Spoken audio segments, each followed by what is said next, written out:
ចឹងនៅក្នុងវីដេអូpart 2ហ្នឹងយើងធ្វើ DC motor control ដដែលប៉ុន្តែយើង focus ទៅលើ modeling អូខេអញ្ចឹងនៅក្នុងDC motor យើងរក model វាយើងត្រូវការ equation វាមាន electrical equation mechanical equation ហើយយើង combine គ្នាលេខកើតមក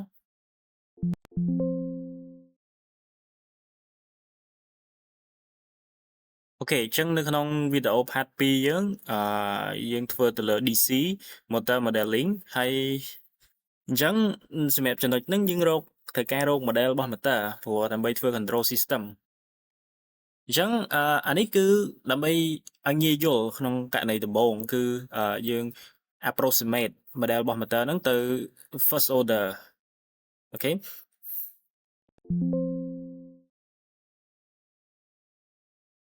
អូខេអញ្ចឹងនៅក្នុងវីដេអូហ្នឹងយើងតពី part មុនចូល part 2គឺយើងធ្វើទៅលើ DC motor modeling អញ្ចឹងនៅក្នុង part 2ហ្នឹងនៅក្នុងករណីនេះគឺខ្ញុំ approximate motor របស់យើងទៅ first order ដែលអានេះគឺជាទម្រង់ transfer function យើងមាន output លើ input ដែល output យើងគឺជា angular velocity ហើយ input របស់យើងគឺជា voltage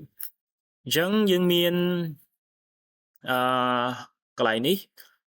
អានេះគឺជា transfer function រាងរបស់វាគឺការលើតូ s បូក1ឬក៏យើងប្របែកទៅជាសមីការ differential ទម្រង់ first order វាមានរាងអញ្ចឹងហើយអានេះគឺជា block diagram យើងចាក់ input មកជាសញ្ញាលេខ1មកវាបង្កើតបានជា output response ទៅនឹង input របស់យើងដែលទម្រង់នេះវាអាចmotor របស់យើងគឺជា low pass filter ដូចយើងឃើញអញ្ចឹងការលើតូ s បូក1អូខេអញ្ចឹងយើងត្រូវការរក model របស់ motor គឺយើងត្រូវការរកការហើយនិងរកតូព្រោះ motor របស់យើងព្រោះគ្រប់ motor គឺវាខុសគ្នាត្រង់ការត្រង់តូហ្នឹង motor មួយណាអញ្ចឹងនៅក្នុងករណីរបស់យើងតើយើងរកការរកតូហ្នឹងរបៀបម៉េច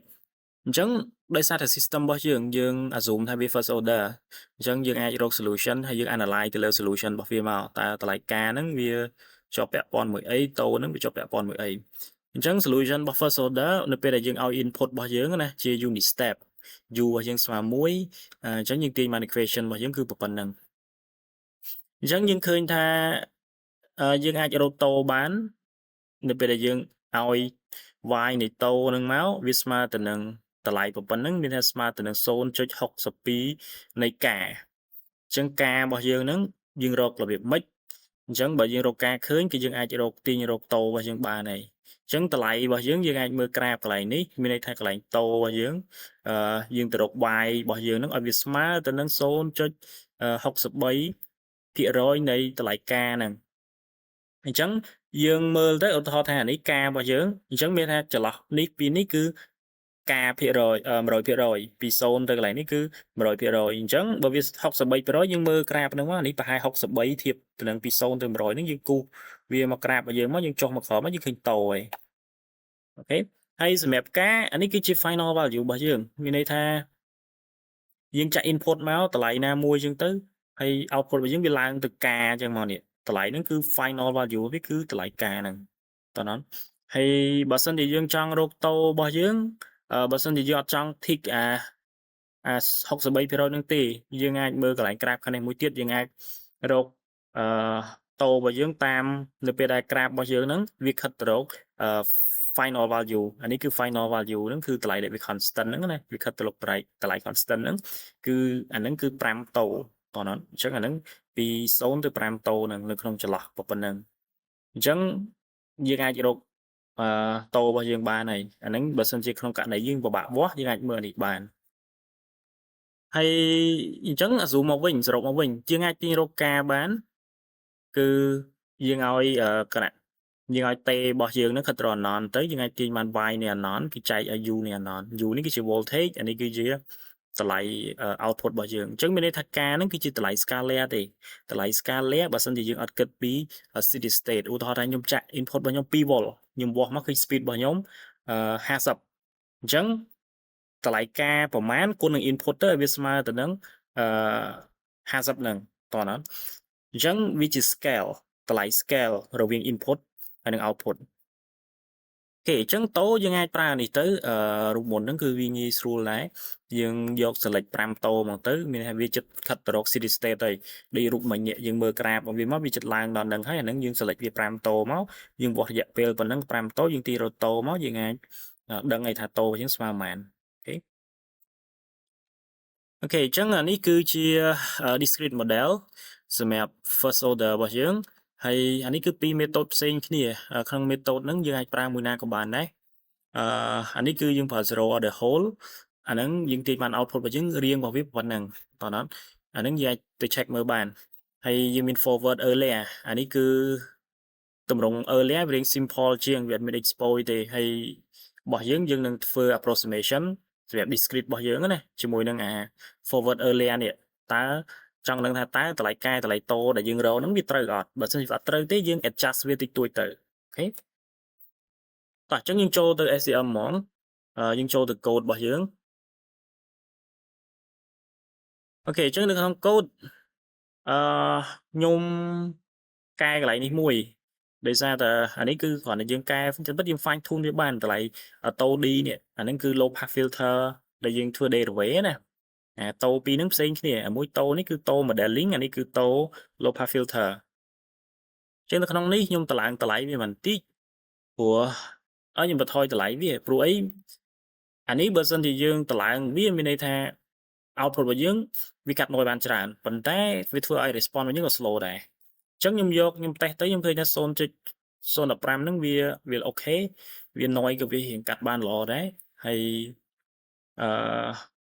output result របស់យើងក៏វានៅល្អដែរអញ្ចឹងខ្ញុំ select ប៉ុណ្ណឹងមកហើយយើង fine tune ខ្លួនឯងអាហ្នឹងតាមប្រភេទ motor របស់យើងព្រោះអានេះដោយសារតែវា hall តែពិតយើងអាចយក 0.01 បានឬក៏ 0.01 ហ្នឹងឯង 0.1 0.01 ហ្នឹងគឺវាអូខេហើយប៉ុន្តែ motor ខ្ញុំវា noise ពេកអញ្ចឹងខ្ញុំតម្លើងអាហ្នឹងបន្តិចទៅអានេះតម្លៃការតម្លៃតូអានេះយើងមិនបាច់តន់ខ្វល់វាយើងគ្រាន់ define ចោលសិនទេយើងមានត្រូវការប្រើវាទេអានេះ model របស់ motor យើងណាខ្ញុំទុកវាសិនយើងកុំដល់ save វាក៏បានដែរហើយផ្សេងទៀតគឺអត់តន់មានអីទេអានេះខ្ញុំគ្រាន់តែតាំង parameter មួយទៀតដើម្បី scale វាតែខ្ញុំអត់តន់ប្រើដូចគ្នាអូខេអញ្ចឹងខ្ញុំនឹង generate function មួយខ្ញុំ generate function input របស់យើងណាអញ្ចឹងនៅក្នុង input ball របស់យើងនេះខ្ញុំចាក់ voltage របស់ខ្ញុំ100អញ្ចឹងទៅ maximum 100បន្តមកទៀតខ្ញុំ delay វា5 second ខ្ញុំឲ្យវាមក0វិញហើយបន្តមកទៀតខ្ញុំឲ្យវាទៅដក100ខ្ញុំ delay វាមក0វិញអញ្ចឹងវា loop ទៅលើវិញ100អូខេអាហ្នឹងគឺជាសញ្ញា input របស់យើងអញ្ចឹងយើងទៅមើលមួយ motor របស់យើងជាក់ស្ដែងតើ result វាមិន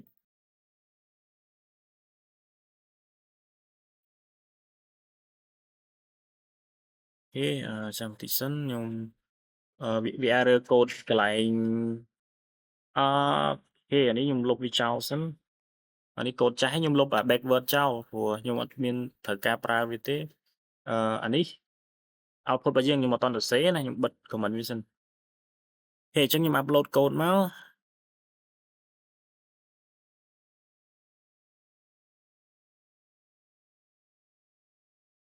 អូខេតាមមកទៀតយើង check មើល result របស់យើងបើក motor សិន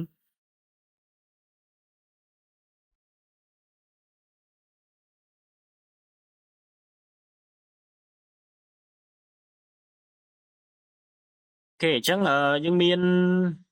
Omega ហើយនឹង volt របស់យើងនេះហើយ input output អញ្ចឹងខ្ញុំ stop ប៉ុណ្្នឹងសិនបិទ motor ខ្ញុំចោលកុំឲ្យវាលឺពេកអញ្ចឹងយើងឃើញយើងមើល result មកយើងអាច check មើលតម្លៃរបស់យើងបាននេះយើង point នេះមកនេះ scale របស់យើងណាអញ្ចឹងយើងឃើញថាinput របស់យើងនេះវា change អញ្ចឹងមកប៉ុន្តែនៅកន្លែងនេះយើងឃើញចេះយើងមើលកន្លែងនេះយើងចាក់ voltage ដកប៉ុន្តែ output របស់យើងចេញបូកវិញអញ្ចឹងវា reverse មានន័យថាខ្ញុំ apply motor របស់ខ្ញុំ negative ប៉ុន្តែ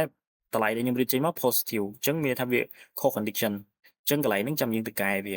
ហើយមួយទៀតពេលខ្ញុំ check មើលទៅខ្ញុំឃើញថាខ្ញុំចាក់ទៅ100 volt អីសោះវាឡើងដល់6000អាហ្នឹង maximum របស់យើងណាអញ្ចឹងវាឡើង6000វាធំពេកអញ្ចឹងខ្ញុំចង់ឲ្យ scale របស់វាឧទាហរណ៍ថាខ្ញុំចាក់100វាចេញ100ដូចគ្នាតោះណាខ្ញុំចង់វាប្រហែលប៉ុណ្ណឹងកុំឲ្យវាខុសគ្នាខ្លាំងពេករហូតដល់6000ព្រោះបើយើងធំពេកអញ្ចឹងវាអាចធ្វើឲ្យវាមានinstability calculation ដែរអញ្ចឹងខ្ញុំ scale វាទៅ100ដូចគ្នាណាអញ្ចឹងយើងចែក យើងយកអានឹងចែកមកយក6000ចែក100បាន10អញ្ចឹងខ្ញុំ scale វា10ដងអូខេអញ្ចឹងយើងទៅកែកូដយើងបន្តិចទី1ហ្នឹងដោយសារវា reverse អញ្ចឹង reverse ដោយសារតែ PWM control របស់យើងវាប្រច្រាស់អញ្ចឹងខ្ញុំអាចសេរីកន្លែងហ្នឹងក៏បានឬក៏យើងគុណ vol របស់យើងដកមកក៏បានដែរតែឥឡូវខ្ញុំកែនេះដាក់2អានេះទៅ1វិញឲ្យវាត្រូវគ្នាវិញ2អានេះ1មកហើយខ្ញុំបើក input ថ្មីមួយគឺ omega scale ហ្នឹងខ្ញុំ scale វា10ដងអញ្ចឹងខ្ញុំ add omega scale របស់ខ្ញុំនេះគឺស្មើនឹង omega ចែកនឹង60ដើម្បី scale វាត្រូវគ្នាអូខេអញ្ចឹងយើង run អានឹងមកចុច run មកហើយយើងបើក omega មក omega scale នេះឈប់ខ្ញុំ run សិនណាកូដរបស់ខ្ញុំទៅបាន run វិញ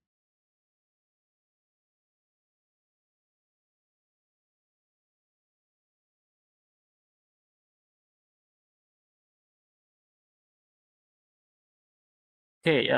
ពេលយើងកែហើយយើងចូលទៅ add កន្លែងនេះថ្មីហងបើយើងអត់ add ទេក៏វាអត់មាន omega scale ហ្នឹងដែរនេះ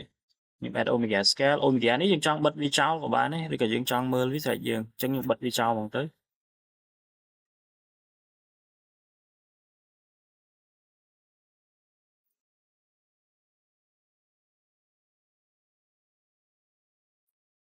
អូខេអញ្ចឹងយើងឃើញ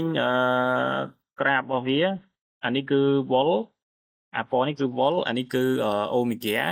អាហ្នឹងបន្ទាប់ពីយើង scale វាហើយណាវាប៉ុណ្ណឹងអានេះវារៀងខុសគ្នាបន្តិចព្រោះវាទៅតាម non linearity របស់ motor ឥឡូវខ្ញុំ stop ប៉ុណ្ណឹងខ្ញុំបិទ power supply សិនmotor វាវិលយូរពេកតែយើងមើលកន្លែងខាង forward អានេះយើង forward ខ្ញុំ apply 100អញ្ចឹងទៅឃើញថាវា scale វារៀងបានល្អព្រោះវារៀងត្រូវប៉ុន្តែដល់ពេលយើងមើល backward វិញឃើញថាវាខុសគ្នាខ្លាំងនេះកន្លែងនេះអញ្ចឹង motor របស់យើងវាវិលខាងបច្ច្រាស់វាធូរជាងខាងបដ ாய் បដ ாய் វារៀងតឹងជាងអញ្ចឹងណាវាធ្វើឲ្យ speed របស់វាអត់ដល់ទៅនឹងវិលបច្ច្រាស់ទេតោះអញ្ចឹងបានរូបប៉ុណ្ណឹងខ្ញុំរកការរត់តូមកប៉ុន្តែបើសិនជាយើងមើលយើងគណនាមកអានេះការរបស់វាប្រហែល1ឯងដោយសារតែយើងយកតម្លៃនេះចែកឲ្យអានេះអញ្ចឹងវាប្រហែល1ប៉ុន្តែបើសិនជាយើងចង់ឲ្យវារៀង accurate បន្តិចយើងអាចយកអា2តម្លៃនេះអាតម្លៃអាខាងវិជ្ជមាននិងវិជ្ជមានមកបូកដកគ្នាមកដើម្បីឲ្យវាឃើញថាកុំឲ្យវាខុសគ្នាខ្លាំងពេកអញ្ចឹងណាអញ្ចឹងឥឡូវខ្ញុំរកការសិនករណីទី1យើងមើលក្រាបរបស់យើងកន្លែងនេះហើយយើងបាច់ zoom ក៏បានដែរយើងចុច point នេះមកនេះអញ្ចឹងយើងឃើញថារបស់យើងអានេះគឺ102អានេះគឺ100ឥឡូវខ្ញុំតាំងប្រកាសក្នុងផ្សេងក្នុង MATLAB សិនខ្ញុំដាក់ថាការ1សិនការ1វាស្មើទៅនឹង102ចុចម៉ានមិញហ្នឹងយើងបាច់យកក្បៀសក៏បានដែរ102ចែកឲ្យ100មកហើយដល់ពេលការ2អាការនេះយើងចង់រក average វាណាបើសិនជាយើងយកតែមួយហ្នឹងក៏បានដែរយើងវាស់តែអាហ្នឹងមកហើយយើងទាញរកការមកក៏បានដែរប៉ុន្តែខ្ញុំចង់យកអានេះមួយទៀតឲ្យវារៀងឲ្យវានៅកណ្ដាលចន្លោះពីអា backward ហើយ forward ហ្នឹងអញ្ចឹងវា107ចែក100មកអញ្ចឹងយើងបាន107ចែក100ហើយបន្តមកទៀតយើងរកការវាស្មើនឹងការ1បូកការ2ចែក2ទៅតម្លៃមធ្យមរបស់វាណាអូខេបន្តមកទៀតយើងរកតូអញ្ចឹងកន្លែងតូនេះខ្ញុំអាច select ប៉ុណ្នេះមកយើងមើលតូវាមកនេះតូវាស្មើប៉ុន្មានអញ្ចឹងយើងមើលក្រាបរបស់យើង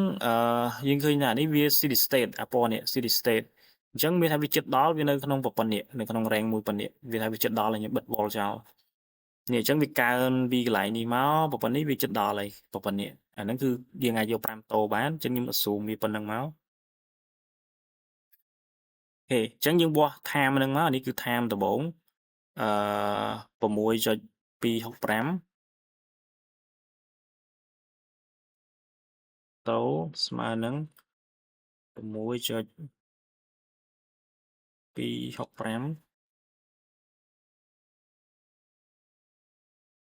ខេហើយមកដល់កន្លែងនេះគឺ6.495អញ្ចឹងយើងយកតម្លៃនេះដកឲ្យតម្លៃនេះមកអាហ្នឹងគឺវា5តូចហើយយើងចែកនឹង5អូខេបន្តមកទៀតយើង run នៅនឹងមក ចឹងការរបស់យើងវាស្មើប៉ុណ្នេះហើយតូរបស់យើងគឺ0.060នេះរកឃើញតូរបស់យើងប៉ុណ្ណឹងណាចឹងខ្ញុំ copy អាហ្នឹងខ្ញុំដាក់ប៉ុណ្្នឹងមកអូខេចឹងខ្ញុំទៅកែនៅក្នុង ACL របស់ខ្ញុំយកការស្មើប៉ុណ្ណឹងអូខេខ្ញុំបិទអាផ្សេងចោលអស់កុំឲ្យវាជាប់ញ៉ៃពេកអូខេចឹងខ្ញុំ define តូរបស់ខ្ញុំស្មើប៉ុន្មានមិញ0.46ហើយការរបស់ខ្ញុំស្មើនឹងអឺ1.045ត្រូវអត់អូខេត្រូវហើយអូខេអញ្ចឹងយើងប្រកាសអានឹងហើយយើងសាក compare គ្នាមួយ modeling របស់យើងដែលយើងរកហ្នឹងអញ្ចឹងខ្ញុំបង្កើត function មួយទៀតនេះកន្លែងនេះអានេះគឺ modeling របស់យើងy របស់យើងខ្ញុំយកប្រើ model backward អញ្ចឹង y របស់យើងគឺតម្រង់ប៉ុណ្ណឹងយើងទៅសេតាមសមីការរបស់យើងមកនៅកន្លែងនេះយើងត្រូវការ u ដក1អញ្ចឹងយើងត្រូវការ update តម្លៃហើយ y របស់យើងខ្ញុំអត់ទាន់បាន declare ទេខ្ញុំបង្កាសfloat មួយមក y របស់ខ្ញុំស្មើនឹង 0.0 ហើយ u យើងក្បៀសមួយទៀតមកយើងដាក់ u n ដក1ស្មើនឹង0ដែរអូខេអញ្ចឹងអានេះu ដក1អូ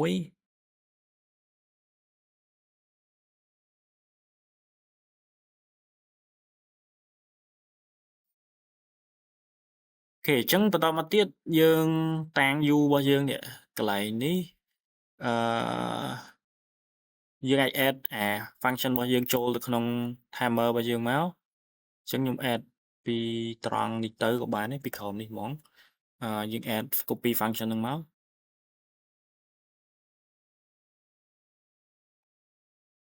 អញ្ចឹងយើងសរសេរមក u n u ដក1 n ដក1កន្លែងនេះខ្ញុំភ្លេច n មួយទៀតស្មើនឹង vol ព្រោះ previous value របស់វាអញ្ចឹងយើង update មកក្នុងមួយ loop យើង update អានឹងម្ដងទៅអត់អីទេអូខេអញ្ចឹងយើង run វាមកយើងចុច run មក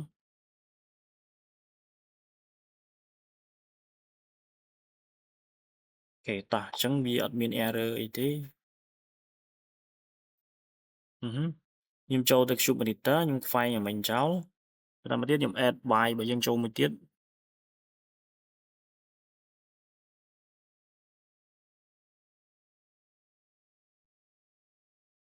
by power supply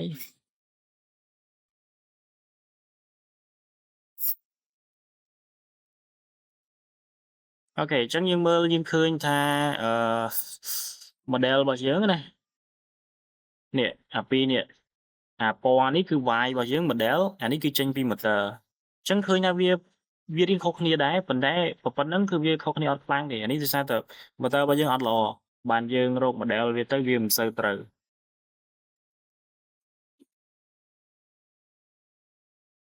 អូខេអញ្ចឹងយើងឃើញថាវាសឹងតែវាអាចទទួលយកបានថាវាដូចគ្នាណាតម្លៃរបស់វាប៉ុណ្ណឹងព្រោះយើងមើលក្រាបទៅឃើញថាវាខុសគ្នាតិចតួចទេប៉ុណ្ណឹងបើសិនជាយើងចង់ fine tune ទៀតយើងអាចកែតម្លៃរបស់វាបាននេះអានេះតវាយើងអាច adjust បន្តិចទៀតមកក៏បានដែរឬក៏យើងយកប៉ុណ្ណឹង